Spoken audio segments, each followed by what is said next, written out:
What's going on, everybody? Welcome back to another episode of Diamond Egg Discussions Unfiltered. Things look a little bit different in here, and here's why. We posted on our Facebook.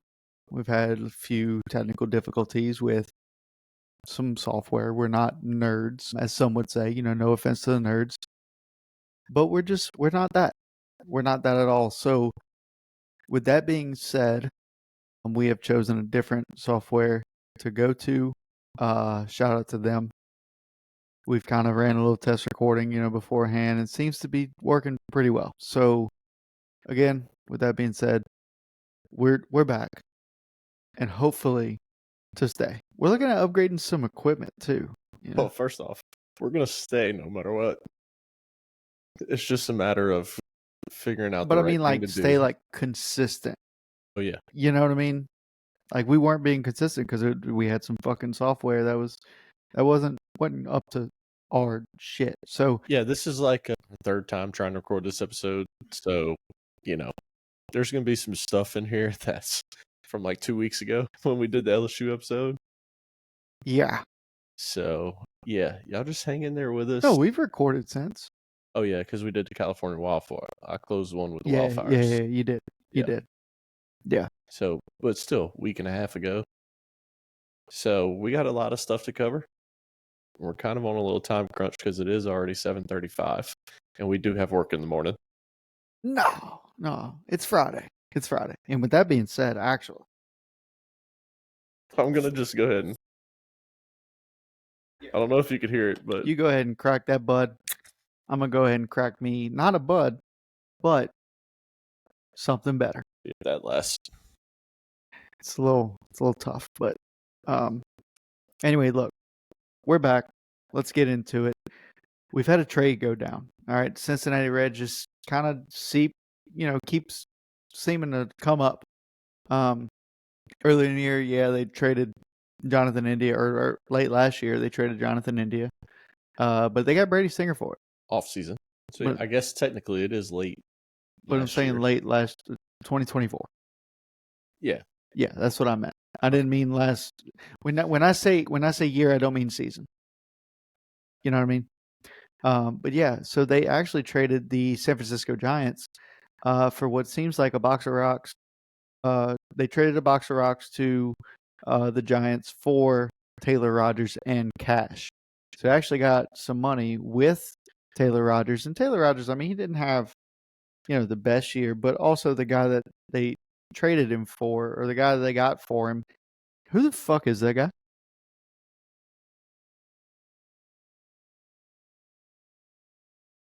he's a Double-A guy. Wasn't very good last year. Just real quick on MLB.com, it looks like.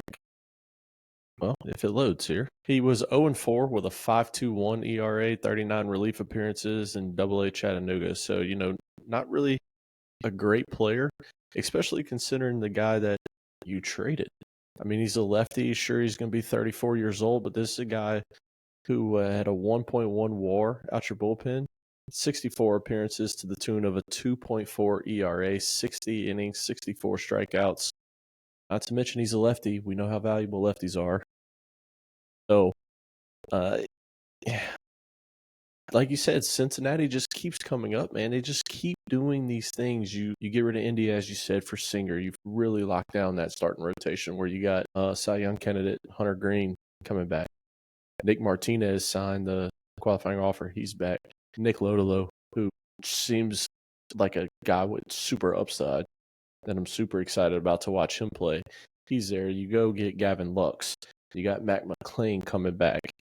You took a flyer on Austin Hayes, who's just a couple years removed from Rookie of the Year All-Star campaign that he had with Baltimore. So, this is a great addition to the bullpen. This is a bullpen that ranked right in the middle of the pack last year. 4.09 ERA is what they had. So literally right in the middle of the pack. In fact, the team that they traded with, the Giants, were one better than them. Like, was the next team above them in ranking for bullpens. So I love this get. for the Reds, you also got $6 million in the deal to cover half of his deal. He's making 12.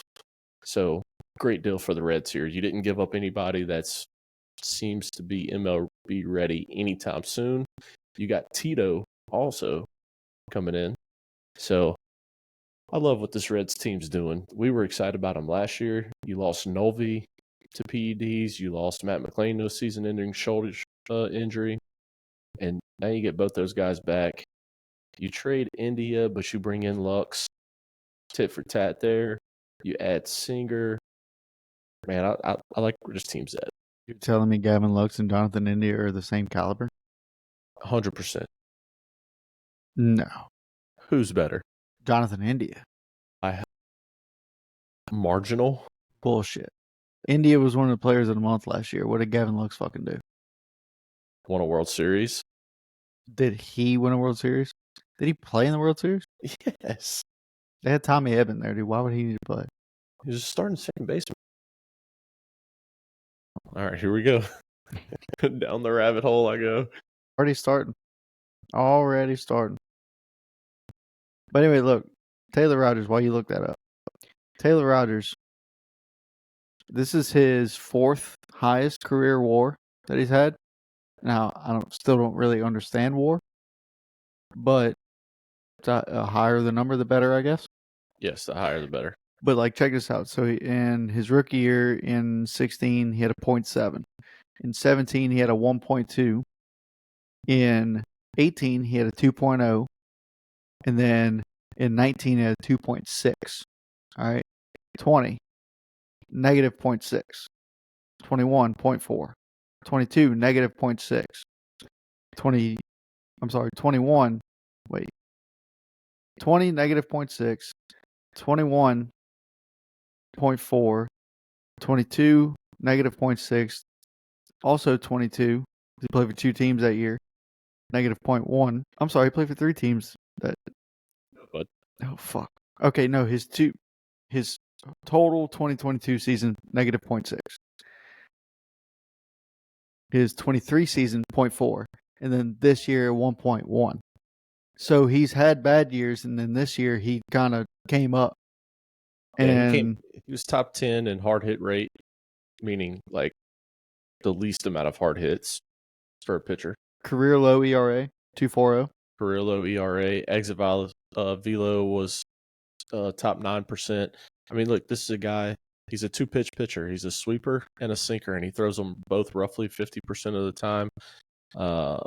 Batting average against on the seekers of 195. Batting average against on the sweepers of 279. You want to see that come down, but look, this is a guy. He's not gonna just light you up with speed. He's about 93 from the left side, but he's a very solid bullpen guy. Yeah, very, very solid. Don't like they're separating him from his brother. Yeah.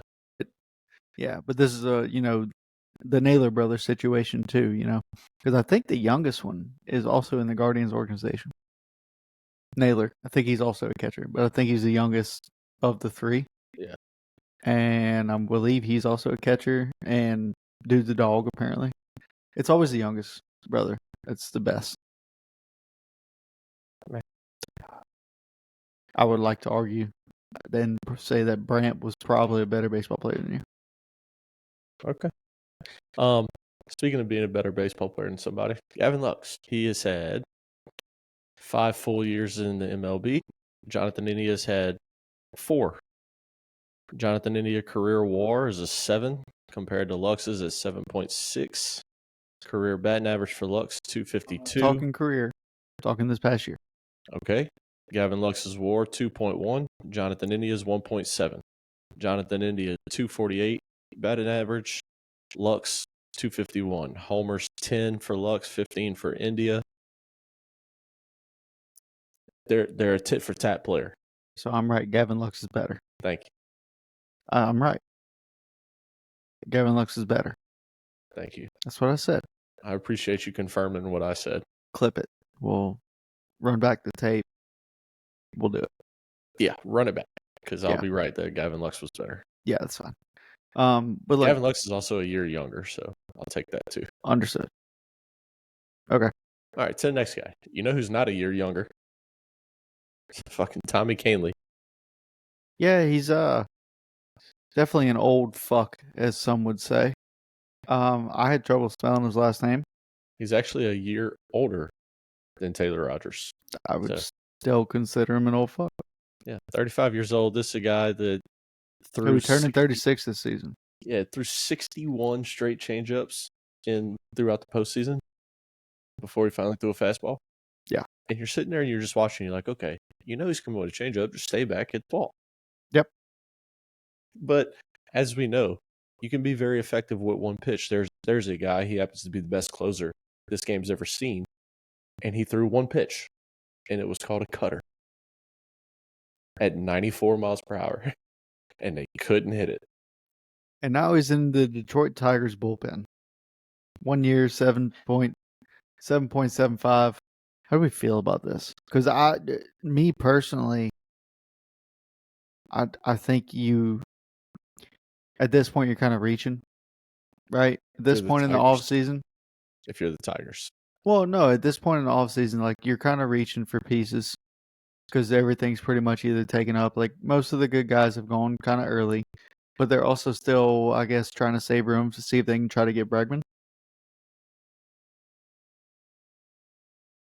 It all depends on how that goes, but then they realize like, okay, the Bregman deal might not get done. We gotta go get somebody to help us out. And this is a guy who has World Series experience, obviously, maybe just 1 year, but still, like has playoff experience. He's been around, you know. Yeah. Dodgers, White Sox, Rockies, Yankees. Not in that order. No.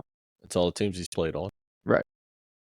But I mean, he's played in NL, he's played in the AL. He's played for the two behemoths. Yeah. Of the league. As of right now, but when he played for them, they probably weren't. You know what I mean? Well, the Dodgers, he played for the Dodgers in 22, so they still were. Yeah, but they didn't win shit. And he had a 2.84 ERA. Only 13 games pitched, though. He was out the whole 2021 season, I assume, with Tom John, and then probably came back in 2022 season, probably late. He only has 12 and 2/3 innings pitched in 22 with that Dodgers team. But for this amount of money, it's a good deal. You know, you pay for what you get. Yeah, $7.75 million for a year. It's not a bad deal. Just I'd like them to see. You know, I would have liked them to go get kind of a more dominant guy. Now, I'm not saying Canley's not dominant. I'm not saying he can't be dominant.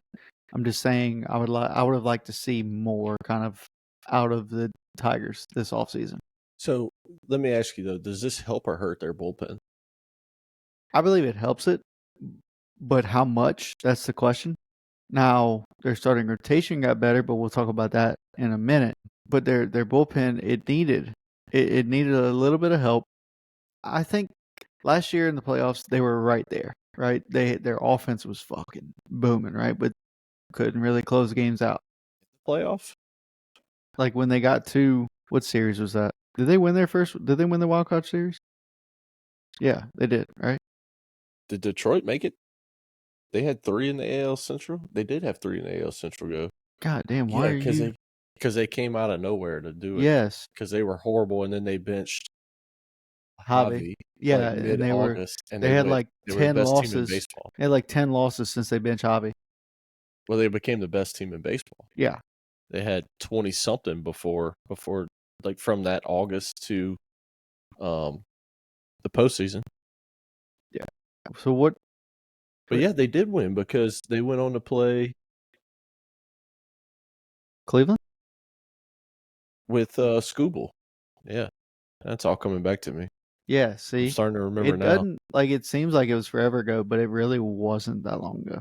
No, Couple months. Yeah, they lost to Cleveland. Yeah, they swept the Astros. Yep. Lost to Cleveland in 5. And then they went 5 against Cleveland. And what were the scores of those games? 0-7, 3-0, 3-0, 4-5, 3-7. So you look at the 4-5 game, really. Yeah. I don't know. I feel like if they had a little bit more bullpen pieces, they can kind of close more games out because their starting rotation didn't really go long. Well, they didn't have nothing after Scoob. Right. because they traded Flaherty right, deadline right.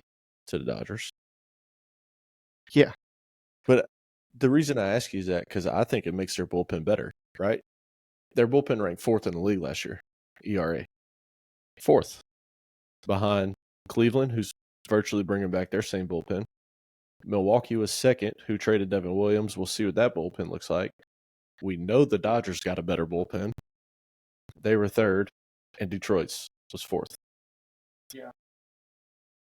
I mean, fuck, we'll see. We'll see what all happens, but I think them adding Canley to this bullpen it's a good mix in there.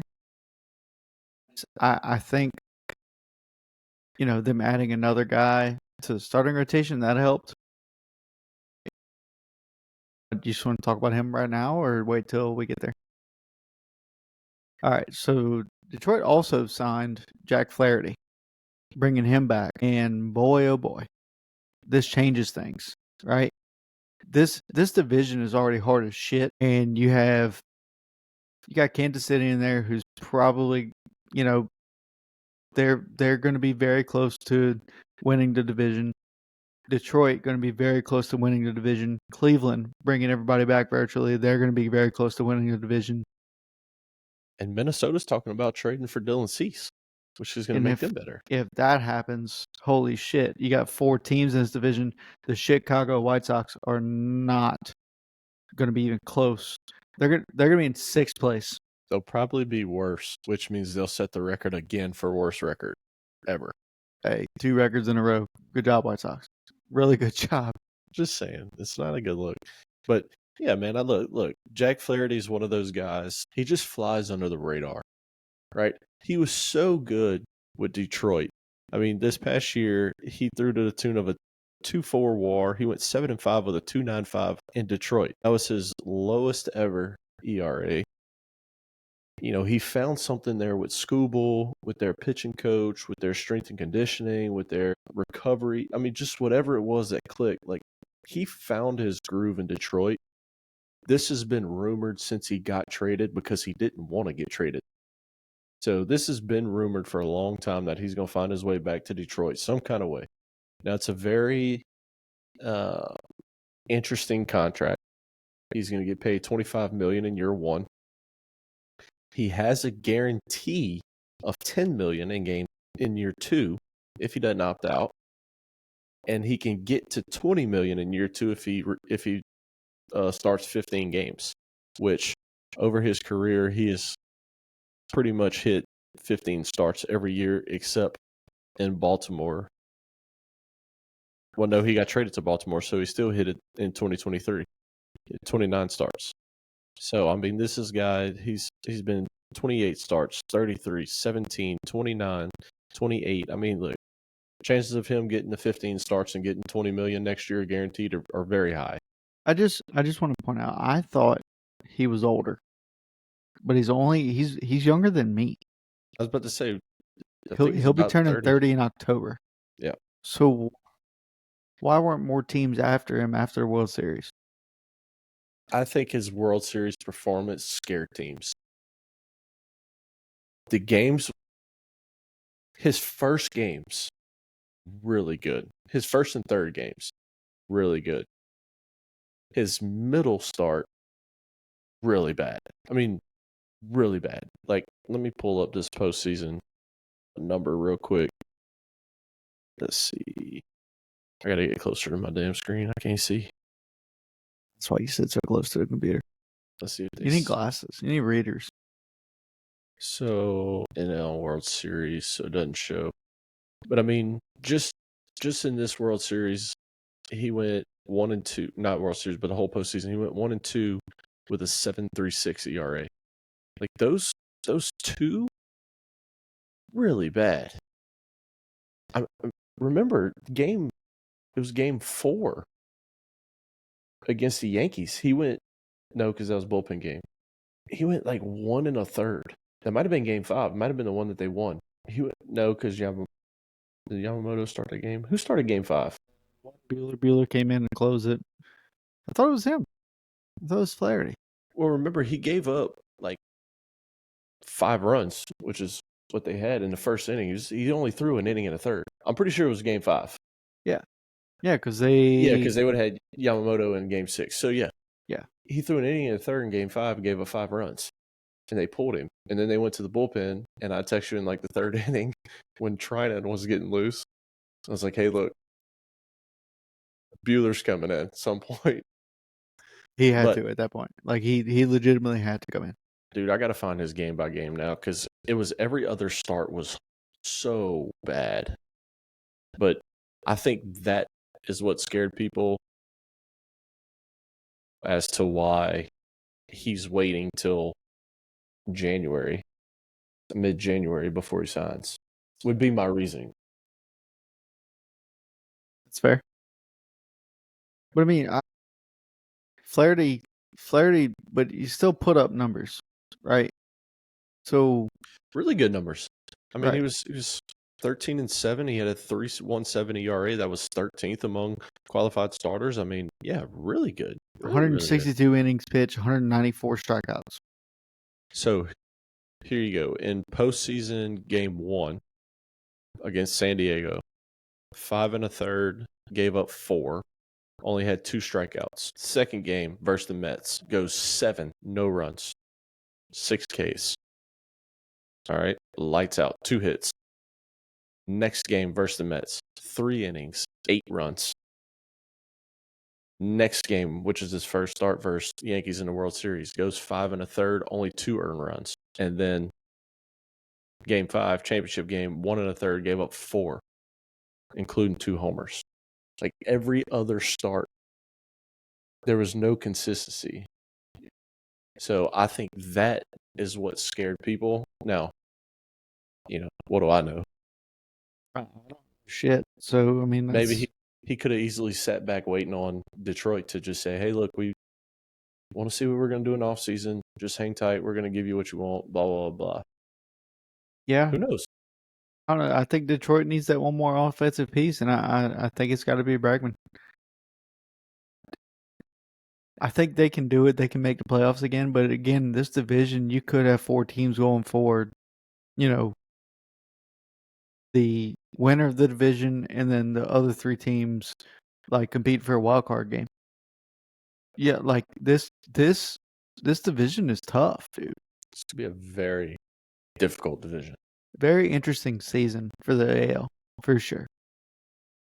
And for the NL, too. Somebody else signed last night, but we're not going to talk about him yet. That's going to be a very tough division, too. Yeah. But anyway, so let's stay in this division. Yeah, sticking in the division here. And Kansas City, we just talked about them, how they kind of improved. They ended up, I mean, you got to think about this offseason, right? They got Jonathan India. They traded away Brady Singer, but you still need kind of another piece, right? And they added a badass bullpen piece. They added Kansas City, added Carlos Estevez, 2 years, $22 million, and has a club option for a third year, which is worth $13 million. So it could end up being a 3-year, $35.2 million deal. Could end up being. And I love this. I love it for Kansas City. Again, just making this division tougher. Yeah. Sig at the deadline. He was a stud. You throw this guy, you got arguably the best 8-9 in the league right now. What Estevez did, or Estevez, I think is how you say it, but what he did in the postseason with Philly, your eyes aren't popping out your head looking at those numbers. It wasn't great. But you know what you can get out of him. And for that division and teams facing that team with Reagans that they got for Chapman, and he's going to be a stud. You got Waka back. You got Seth Lugo, who's in Cy Young racing all year long. You throw these guys on the back end of that bullpen for a full year now. Man, I like what Casey's done. Yeah. No, it's pretty incredible. Just kind of what they've been able to do. Estevez, you remember early or mid-season, he got traded to the Phillies, and we thought like, oh shit, like if Philly ends up winning this whole thing, like he might be a Philly for life. Like he might just try to stay. And obviously Philly did what they did and didn't make the run like we thought. To lead the league in wins. I believe they did, or second. They were I think they were second to the Dodgers. either or. They were Yeah. winning that division all year pretty much by a landslide, and they were my favorite. I wanted them to win the whole thing, but ended up not happening. So I guess at the end of the day, he decided the Phillies haven't done much this offseason. Kind of letting people go has been their kind of MO Well, this whole offseason. They haven't really let anybody go except Estevez, and they signed. Oh my God, who's the starting pitcher that they signed? Why do I do this to myself? I don't know. I don't know either, bud. Bet I can find it before you. I think you I can know. too. I think you're going to be able to. Let's go here. Teams, fills, transactions. Jesus Luzardo. They traded for him. Jesus Luzardo. Found it. Yeah, they traded for Luzardo and also added Joe Ross earlier in the offseason. But yeah, this is what Estevez did in the postseason was kind of head scratching. I don't know if you saw this in the Phillies transaction list. January 9th, it says they agreed to terms with Jesus Luzardo, Ranger Suarez, Alec Bohm, Edmundo Sosa, Bryson Stott, and Brandon Marsh on 1-year contracts. Yeah, they're all in arbitration. Got it. Makes so much more sense. Should I let him in? Oh, fuck that dude, bro. Absolutely not. All right. He needs And to look, learn. this is just one more point about Estevez here and the piece he's going to be for this bullpen. This KC bullpen ranked bottom third last year. So again, now you get a whole year of Urseg, you get a whole year of Estevez. I love it. I can't wait to watch this division unfold. So between this division and the AL Central, possibly NL Central, like it's almost a toss up. I think AL West as well. Right? I mean, they're kind of a toss up. The A's could fucking make some things happen. Astros, we don't know what the fuck's going on with them. Angels are out. Who else is in that division? Healthy Rangers could win a World Series. Healthy Rangers wins this division this year. Easy. But it's a toss up. But if Bregman goes back to the Astros, they win it. But see, I don't think Bregman is that big of a deciding factor. I really don't. Well, just think about and he's not going to because they already signed or they already got Isak Paredes. Yeah, but they've already said Altuve's practicing left field. So Bregman plays second. And you added Walker. I don't know. The dude sold his house like twice. That's just a rumor. All right, I can't take it no more. Open the door. Let the dog in. Hey, Bubba. I can't take it no more. All right. No whining right in my ear. All right. Know. Anyway, let's go to AL East, where we pretty much know who's going to win this division and who's not. And this is a team that's not, even though they did make a big signing. Ha-Seong Kim signed a 2-year, $29 million deal with a player option, but I think the player option is kind of weird. Remember you were talking about that one?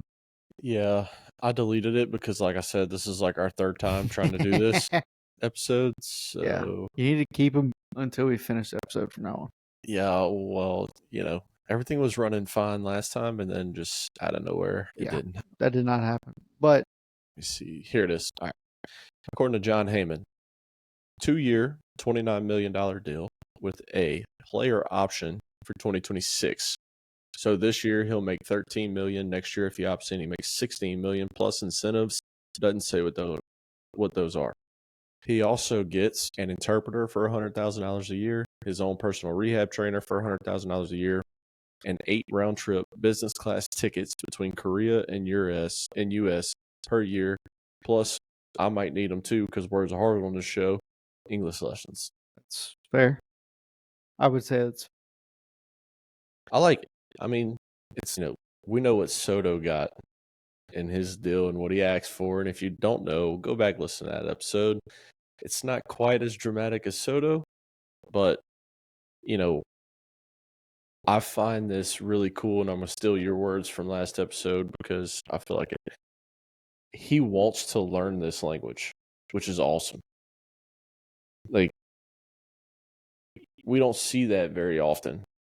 A player comes here, speaks his language throughout his whole career. I mean, Learns words here and there, like Adrian Beltre, yeah, I would say. Like Beltre learned this and that, and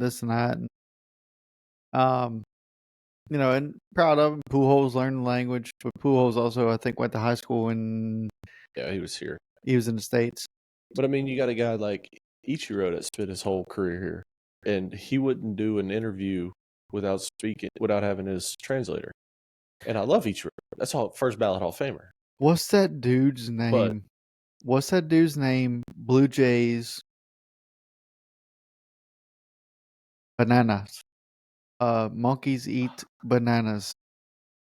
Good Lord. If you have not seen that interview, holy shit, stop this episode right now. Go look up. It was the Tampa Bay Rays. I don't think he's a pitcher. But Tampa Bay Rays or Toronto Blue Jays? I'm sorry, Toronto Blue Jays. He was either a pitcher or a hitter. I'm pretty sure he's a pitcher though. And Kawasaki. Actually, What's his first name? Okay, no. I don't think he was a pitcher then. And they asked him. Never cramped. Yeah, they asked him. They said, last game, like you had to come out the game for something or whatever, and he said, I had cramps. And he's like, really? He said, what are you gonna do? What are you gonna do to prevent that? He said, bananas. Monkeys never cramp, and monkey eats banana. Like, dude's hilarious. It's a great interview. It is one of the best all time. Yes, and like he's fucking hilarious in English though. Like he took the time to learn, right? Yep. A lot of Hispanic guys, I will say, they know some English. Mm-hmm. It's a lot of the like Japanese, Korean, like those guys. Look, I think it should be not required because that's putting a lot on players and all. You got to focus on learning how to play and all. But I think it should be kind of recommended. I love this deal. I mean, you add English lessons. Now, did he do it on his own? Did the club do it? Whatever. I don't care who did it. He agreed to it, which tells me everything I want to know about the guy. I think team guy. And look, I'm sure this is in plenty other contracts. Like, this is not a one-off. But we don't get these deep, detailed versions of everybody's contracts every year. This just happened to be one. So don't take this wrong. Like, this is a one-off, first time in MLB history a guy agreed to take English. No, that's not the case. That's absolutely. So, yeah. But it's cool that part comes out. But let's talk about the player himself. Oh yeah, we need to do that. Well, look, Ha-Seong Kim, badass middle infielder. You can call him both because he's done both for the Padres. Like when Tatis went out, he took out his shortstop and had a year. I think that was a year he won his Gold Glove, or the next year. Either way, but they moved Fernando Tatis to the outfield so this guy can have a spot. And that's how good he is. Right now, you lost. Oh God, it was. Didn't they have it? Well, you lost a guy that we probably shouldn't mention his fucking name. Very, very high on your list, and you lost him 2 years ago unexpectedly. Because he's a fucking idiot, right? Yeah, so you lost that. So this is a good replacement, in my opinion. Like, this is a really good replacement. He can play both sides. He can play second base and shortstop. You can really move him anywhere. I think he's a known utility player. This Tampa Bay Rays organization, though, as a whole, needs to get better. You have a stadium to build. I don't think spending money on Ha-Seong Kim was the way to go unless you sign him for the long term. I mean, look, this dude is a stud, and he's known for his glove. He has played all over the field, shortstop, second, third. He can do it all. He's known for his glove, though. He's a career 242 hitter. You know, he's not going to give you the best at bat. And this is what we were talking about when we tried to do this already. Who protects this guy in the Rays lineup? Like in the Padres lineup, you could stick him lead off or 2-hole, and you got Tatis hitting in front of him, Machado behind him, Xander was there, Arise now. I mean, Jackson Merrill even. Jackson Merrill's there for part of this year with him. You had Jerkson Profar there who had a lights out year. Yeah. On a $1 million deal, still the best deal ever signed. Right. Like you had studs in that lineup, and now Ha-Seong Kim is the stud. And if you're the Rays, that's scary. Unless you're taking this guy specifically on a $13 million deal this year, which is lower than what next year would be at 16, so you can flip him at the deadline. He's going to miss the first month because he's still recovering from labrum surgery. So he comes back in May, mid-May, and let's say he goes crazy with the glove. He hits 260, 270-ish, steals you a couple bags, pops 8 homers. This league is filled, every league is filled with injuries. But you got a guy that can play third. He's done it before. Short, he's done it before. Second, he's done it before. Chances of somebody in the league going down on a contender is pretty high, unfortunately.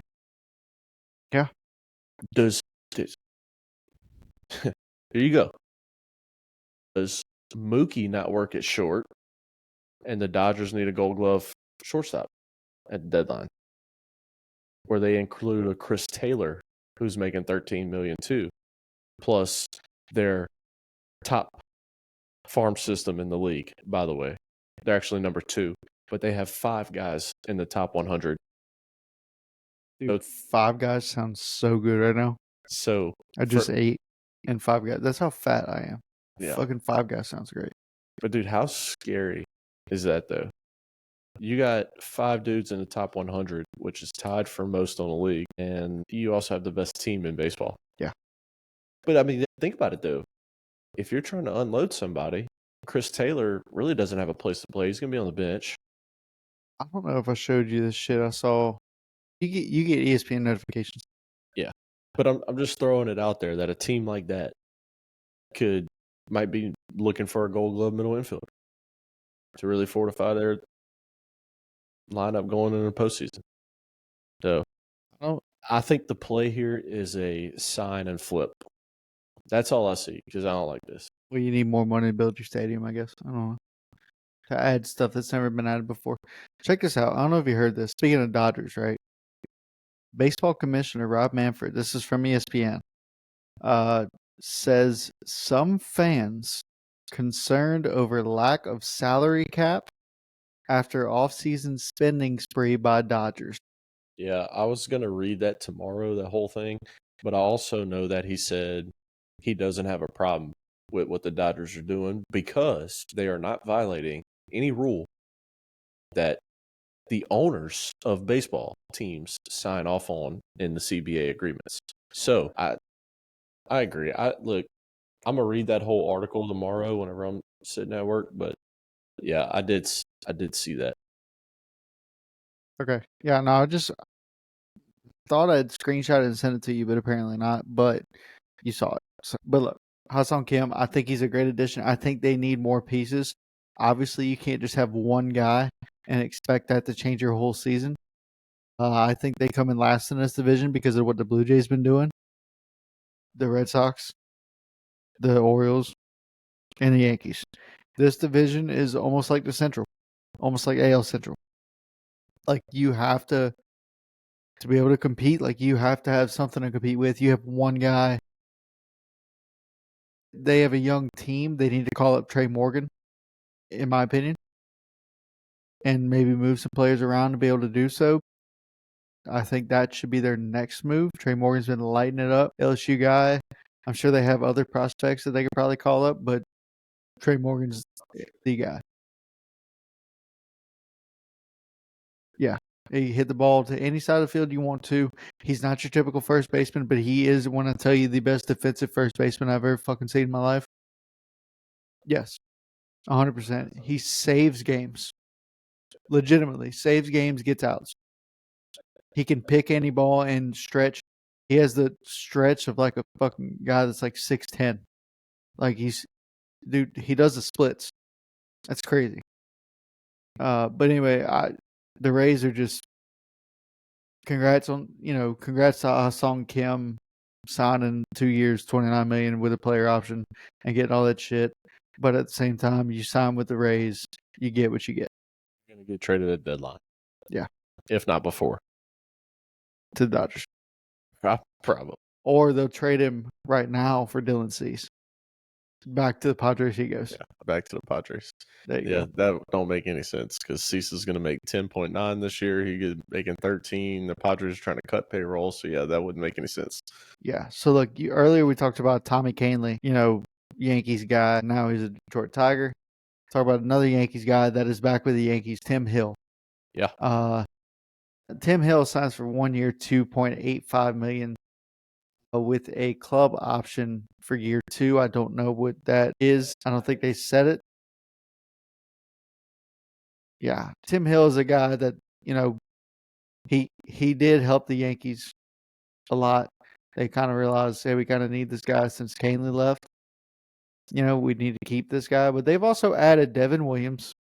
Like, Stroman's back. They've added a lot of guys, and it's like, okay, calm down a little bit.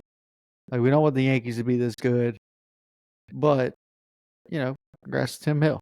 Look, this is a guy that figured it out. All right, he was with the White Sox, pitched in 27 games with them to a 5.87 ERA. Gets traded to the Yankees. All right, pitched 35 games with the Yankees, 2.05 ERA. This is not a guy that's striking anybody out. Okay, he has a 10% strikeout rate. It's one of the worst in baseball. He's got a 12.8% whiff rate, also one of the worst in baseball. But what this guy does in a park that is home run friendly and hitter friendly, he gets ground balls. His ground ball rate, he ranked in the top 0.1% of MLB. That's really good. Yeah. He's going to force ground balls. All right. That's what he does. It's really, really good. He's a guy that Yankee fans are excited to have back. I'm trying to figure out how I want to word this.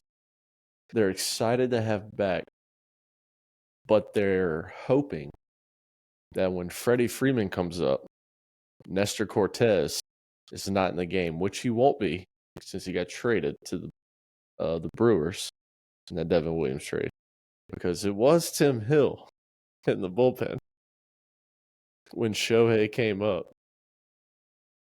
And then they went to Nestor, walked Mookie when I think Mookie's like 0 for or 1 for in his career against Nestor to face Freddie in extras. Pretty sure we looked at that. Like, we looked at those stats. And Freddie's like 6 for 10 off of him. Yeah. And they left Tim Hill in the bullpen. And Freddie goes walk-off first pitch, granny, to win. Yeah, I don't know what stats Aaron Boone had in his hands, but we were certainly looking at something different. Yeah, it wasn't good. But look, this is a guy, as I said, 2.05 ERA in 30, how many games with the Yankees? 35 games with the Yankees. The Yankees were the 5th best bullpen in baseball last year. Why? You just said it. Oh, Devin Williams, and okay, now they get him. Like, let's calm down a little bit. Dude, they had 0 lefties. 0 starter besides Garrett Cole. 0 lefties on their 40-man roster outside of Garrett Cole. I mean, not Garrett Cole. What am I talking about? Tim Hill? No. Nestor? No, Nestor's gone. The other lefty that, oh my God. I'm such an idiot. Carlos Rondon? I pulled that one out my ass, buddy. Good job, bud. But yeah. Appreciate that. He was the only lefty on their 40-man roster. Pitcher. So you had to have a lefty in your bullpen. Hopefully they leave him in the pen again whenever they face the Dodgers in the World Series, should they get there. But hey, I don't think they're going to get there, but that's if they do, we hope they lose. Keep losing, actually. Let me ask you this. On Baseball Reference, if you look up Tim Hill. Yep. Why the fuck does he have a White Sox hat on in this picture? Because that's where he played when he got traded. He got traded this past year? Yeah. That's what I said. That was my opening segment about Tim Hill. Of course that's what you said. All right, we'll play it back and see if that's what you said, but I don't believe you, but it's fine. Do you not remember me saying he was with the White Sox? He had a 5.87 ERA in 27 games. You 100% said that. Okay, thank you. 100%. So we don't have to play that one back. Just the earlier one. But I won't play any of this back. I just want to let you know now. So whatever goes. All right. It's a great get for the Yankees. You needed a guy in the bullpen. This guy figured it out with you. Why nobody else signed this guy for the last 3 months? I don't really know. Probably because he was turning them all away, wanting to stay a Yankee. Possibly. That's the only thing I can think of. Yankees have such rich history to where it's like, you don't want to go anywhere from them. You know what I mean? Yeah. Well, let's talk about the crosstown rival New York Mets. The deal we have been waiting on for the whole offseason has finally taken place. That would be home run derby champ, 2-time home run derby champ. Big Meat Pete Alonzo goes back to New York Mets. Finally, this saga and this drama is over. I was really hoping that it wouldn't happen. I really was. I was hoping that it would not happen, but it did. And now we kind of got to deal with it. Now you got Soto over there. It just makes me just kind of look. I'm starting to get to the point where I know I don't like the Yankees, right? But I'm starting to get to where I don't like the whole state of New York. You know what I mean? First of all, Steve Cohen, go ahead, spend your money. That's fine. But you still have to deal with the Phillies. You still have to deal with the Braves in your own division. Right? And then on top of that, you have to face the Dodgers. You have to face the Padres if they end up not getting rid of Cease and all that. They're going to be a problem. Paul Skeens and Jared Jones, possibly a problem. The Giants. Yeah. The Reds. Yeah. Brewers. Yeah. I hope they all fucking beat you. Look, here's the thing about the Mets. Great signing. We knew this was going to happen. This has been the rumor from day one. The Blue Jays might have shown a little bit of interest. They were never really in the running for this. I don't care what the reports said. They were never in the runnings for this. All right. But even adding Soto and even bringing back Pete, a healthy Acuna and Strider and a healthy Phillies team, you're still third best team in this division. You lost Severino, right? You're hoping Clay Holmes can pitch. You re-signed Manea. Re-signed Manea, which is good, sure. You want Clay Holmes in your starting rotation? Doesn't make sense to me. You spend a shit ton of money guaranteed on Soto. When you put the closer took him out of that role, Edwin Diaz. Yeah. Because he was so bad. Yeah. So, I don't know. Look, I hope everybody stays healthy this entire season for every team, right? I hope the White Sox have a completely healthy team. Okay, but that still doesn't, face the fact that you have to face the Phillies and the Braves in 5-6 different series this year. Or I don't know how many series each division, in the division. Yeah. Your interdivision rivals, or interdivision play, you have to play those guys a lot. You're going to be facing Nola, Wheeler, Jesus Luzardo, Strider. You're going to Schwellenbach, Chris Sale. Everybody. Your fucking Cy Young Award winner, Chris Sale. You're going to have to face that. Not to mention, Sandy Alcantara's coming back with the Marlins. Yeah, Or Alcantara, or I think however it's you say I his think last. it's Alcantara. I've heard different. So, I normally just go by what MLB The Show says. That's normally. but you got him back. Now, granted, this ain't me saying the Marlins are going to be fourth in that division, but Is it Sandy or is it Jesus Luzardo was fat as fuck after an off season? it's probably Sandy. Jesus has always been Kind of thick. no. Oh, skinny. I forget. I remember it was some Marlins pitcher came back from off season. I mean, they like big. Not quite, but big. You know what I mean? And of course, when the Mets signed Soto, we saw all those memes or out there that say basically whenever Juan Soto's career is over or whenever his tenure's done with the Mets, he's going to look like Bartolo Colon. And like same skin complexion, same look and everything. And it was just a picture of Bartolo Colon. Look, here's what I want to talk about with Pete. Is this one of the biggest fumbles of all time? He should fire his fucking agent. So he's got Scott Boras, shockingly. But you signed a 2-year, $54 million deal. You're going to get paid $30 million this year. You have a player option for the next year at $24 million. But just 2 years ago, you turned down $7 and $158 by the Mets, by the way. Can we talk about the bag being fumbled or what?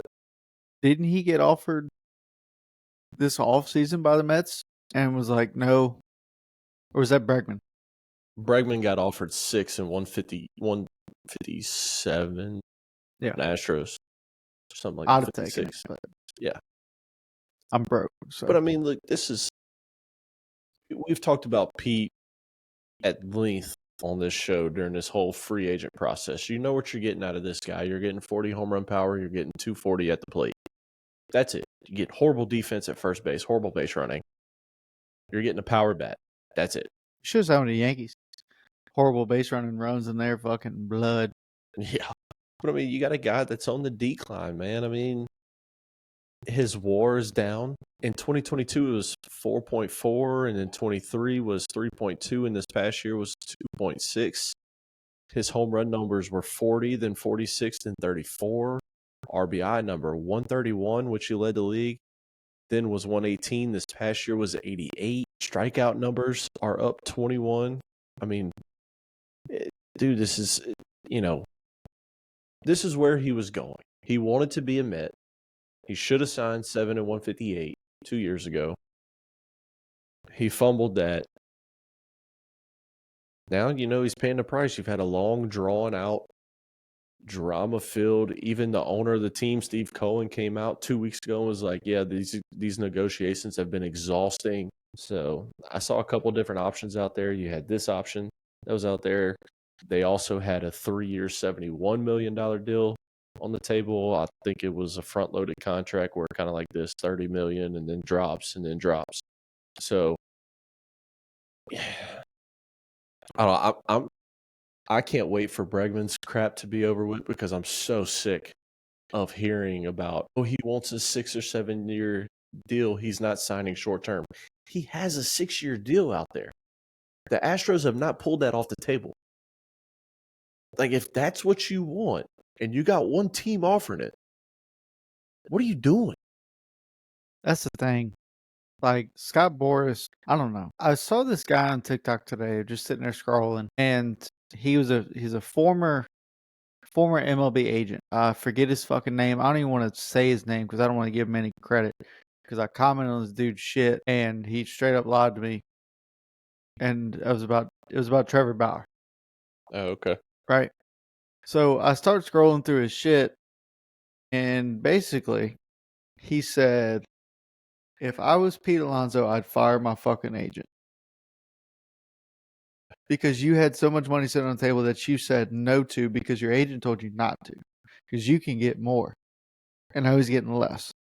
Like, I don't know, Scott Boras needs to figure it the fuck out. Or MLB needs to regulate agents. Look, we talked about just a while ago a salary cap, right? He mentioned something fans are mad about a salary cap. I'm not mad about a salary cap. I don't give a crap about a salary cap. I want a free agent deadline. Here. Because and here's why. A lot of people are going to, no, we can't have a free agent deadline. We can't do that. We can't do this. And while I agree with you, I also want people to think about it like this. The season starts when? In 17 days from now. MLB. I feel like last week it ended. When has a GM, when has the owner, when has the team management had a day off? Give me a window where they can have time off. Make signings mandatory before January 1. And then all of January, you can't sign. You can't sign, you can't negotiate, you can't talk, can't do nothing.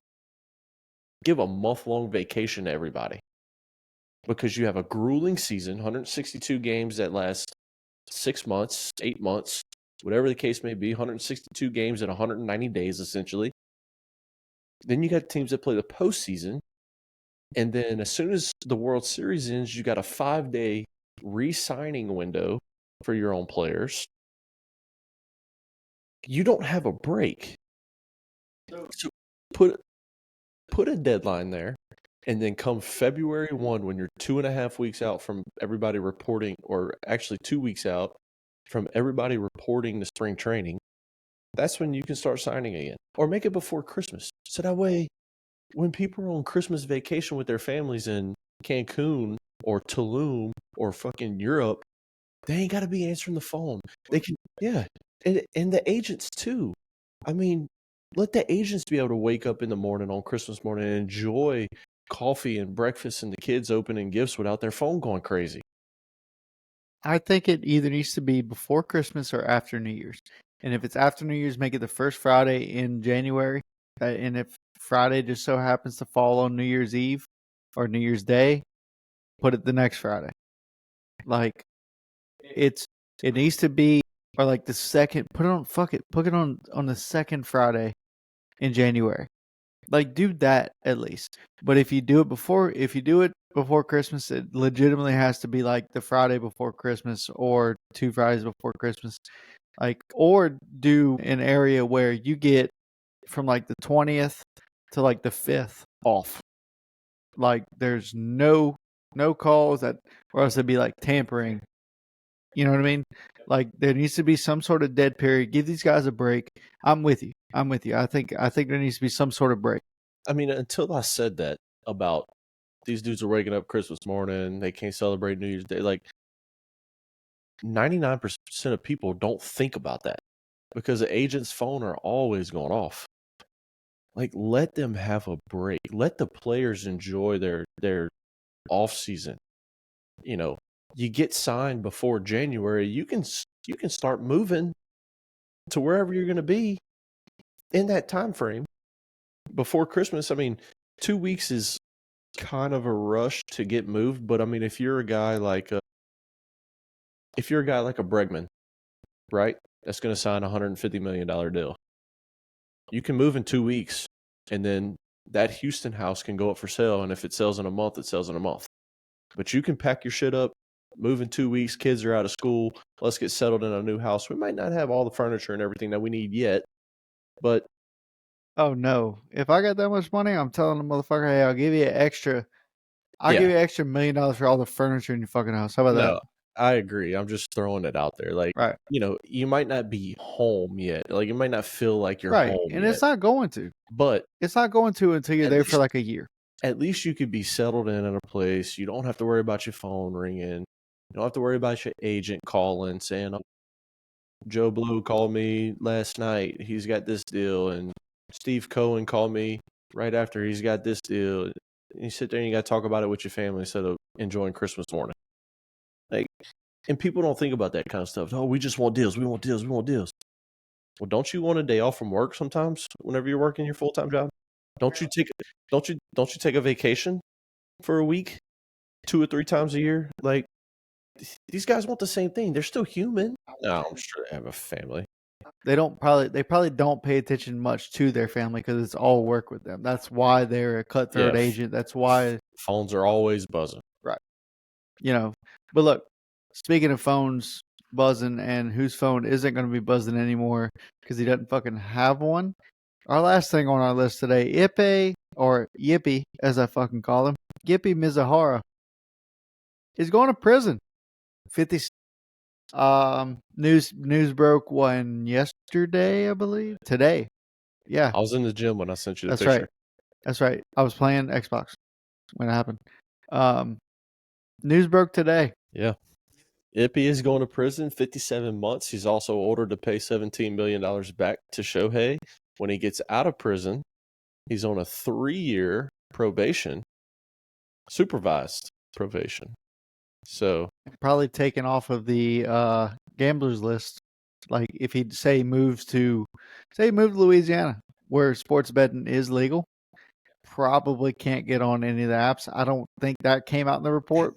have you heard his phone call to the bank Yes, impersonating Shohei? correct. It's the worst impersonation ever. The person at the bank should be fired for thinking that was Shohei. Yeah. It's so bad. Yeah. So, He said, "Hey, I'm so Shohei Ohtani." Anybody in their right fucking mind knows that Shohei would not sound like that. Shohei, like he would have some sort of accent. This motherfucker spoke perfect English. I was like, I'm Shohei Ohtani. What up, dude? Like, it was crazy. It was a crazy phone call. And like, look, this is just for all the haters out there that thought that Shohei did it. We're included in that. Somewhat. Hey, Shohei's innocent. Shohei is innocent, bud. He can play ball, not have to worry about anybody coming for his money. I mean, he played ball, put up a historic season, won unanimous MVP again and World Series, I'd say he did all right. Yeah, he did pretty good. He did all right for himself. Yeah. But yeah, it pays in jail. So with that being said, why don't you go ahead and close this out, Chris? Yeah. So, as always, we appreciate everybody tuning in, listening to the boys here. Again, first time using this software, so we will see how it sounds. We will see what the quality of it is. Hopefully it's a little bit better. We're going to keep trying to upgrade a little bit at a time here. So again, we don't have any sponsors. If you want to sponsor us, come on. We are open for business. As you see Diesel in the background. Yeah. Boy D right here in the background. So yeah, man. We appreciate everybody that tunes in. I had some great interaction this past week on the X account. It was great, dude. I was in like 4 different conversations. It's fantastic. So we appreciate everybody that rocks with us, and we try our best to respond to everybody. So if you got any questions for us, you can find us on all the social media accounts. If you want to email us, diamonddeckpod@gmail.com. That is 2 D's at diamond and then deck. So, yeah, words are hard. Words are hard. Spelling, a lot harder, for me at least. Thank y'all for tuning in. Keep liking, keep subscribing, keep sharing, keep getting the word out. The boys are here. I'm Coach Jace. That's Coach Rob. And we are Diamond Deck Discussions Unfiltered.